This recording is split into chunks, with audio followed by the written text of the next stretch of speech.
So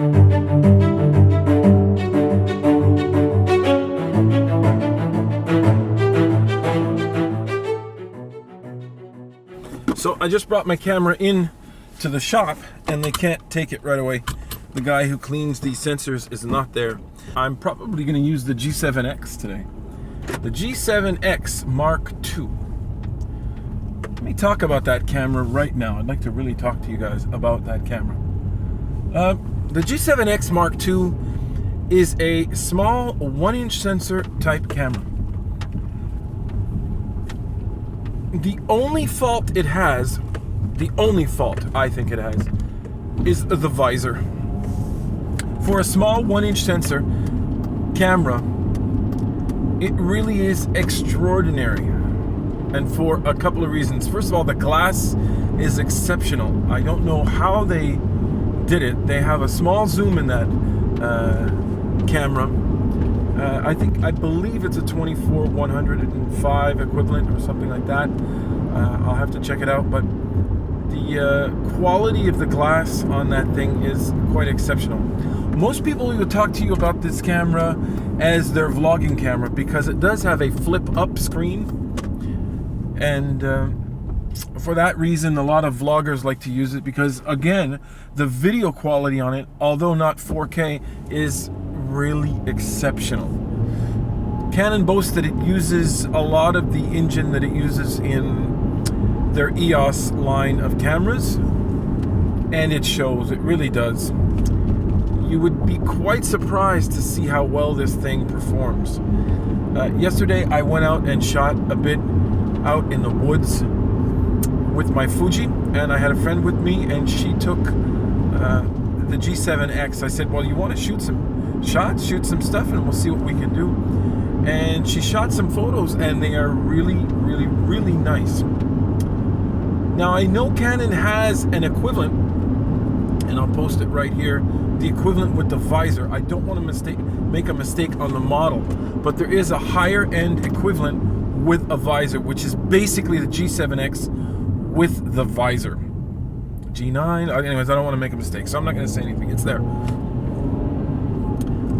I would highly recommend anyone who wants to get into photography and wants to have a small, compact camera with a beautiful focal length, and they want to get into stills photography. It's a great camera. It really is. I highly, highly recommend this camera. The only problem is that a lot of the videos and reviews you'll see about this camera are people who use it for blogging and vlogging because it is so exceptionally good for its video quality. It might be one of those cameras you want to use as a tourist going around the world, and you don't want to have something really big in your pack sack, and you don't want to change out lenses. What other applications can it have? Of course, blogging and vlogging. Obviously, family souvenirs on it as well. Just getting shots of video and photo of a family reunion. And that's another thing I also want to talk about. Canon has also reacted well to complaints about some of their intelligent audio systems. On the G7X, you have what's called video and photo auto. And it's also one of the reasons a lot of the bloggers like it, because you can set and forget, you press the record button and it'll take care of everything. But also in photography, it does an exceptional job.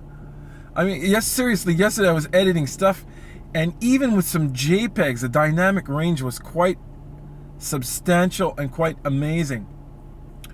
Downsides of this camera, the learning curve is quite different.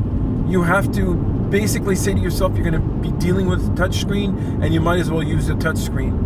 I find myself trying to use buttons on it. I'm a button guy. And falling back to the touch screen. Now, that being said, the touch screen is exceptional. Reaction is great. Its sensitivity is perfect. It works super well, and it's very intuitive. I've always loved the Canon menu system. Everything works well. So you're going to find yourself being forced to work with aperture, shutter speed and stuff like that using the touchscreen. Whether you be in aperture priority, shutter priority, program mode, you will be dealing with the touchscreen. But it's okay. It's not that bad, but I'm just saying that if you have a workflow where you like to actually use real physical buttons, this is one of the big reasons why I love the Fuji line of cameras, you might not like this camera. Again, another reason why this camera is great is also the pocketability of it. It is so pocketable. I mean, it really fits right in your pocket. And I mean, just the right size. It really is. Let me show you guys what it looks like.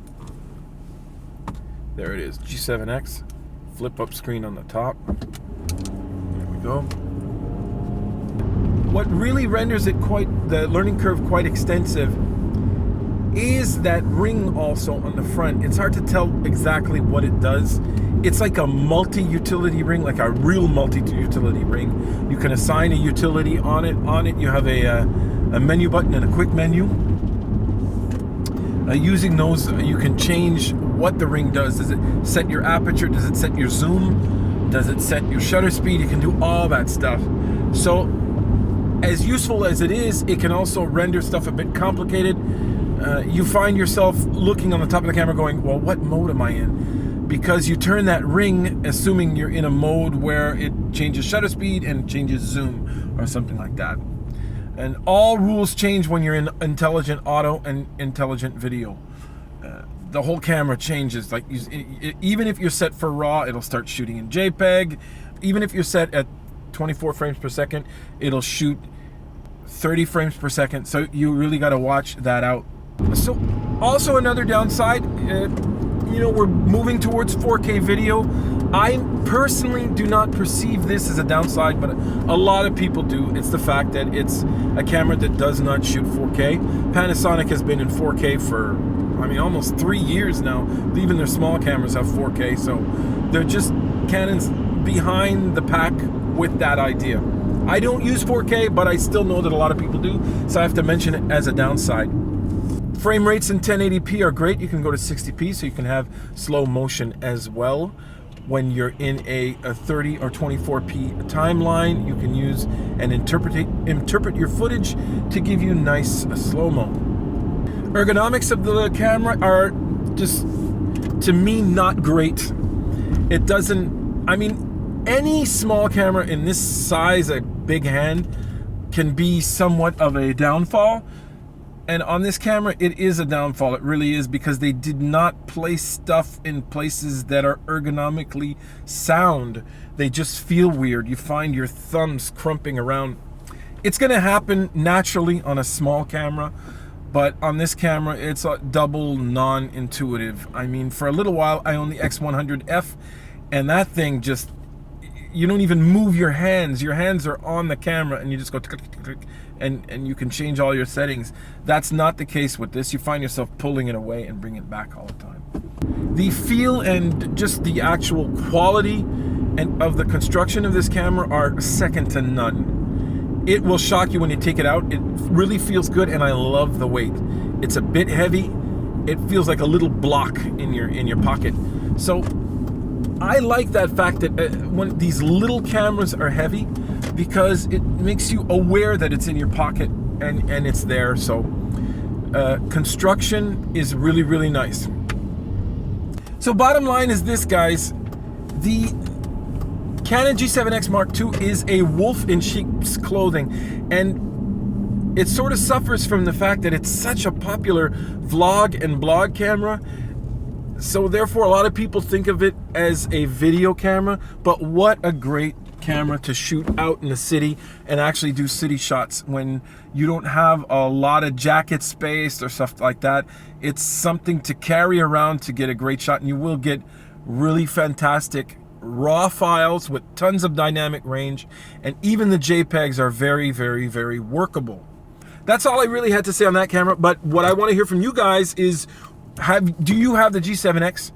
Do you find yourself in a street photography situation where you need a small cam like that? This might be the camera for you. Are there other equivalents? Like, for example, Panasonic has a lot of small cameras that do a great job as well. A lot of 1-inch sensor cameras. Sony obviously has some monsters as well. How do you find they compare with them? That's all I gotta say. Listen, like, share, subscribe, and don't forget, everybody, keep on making something from nothing.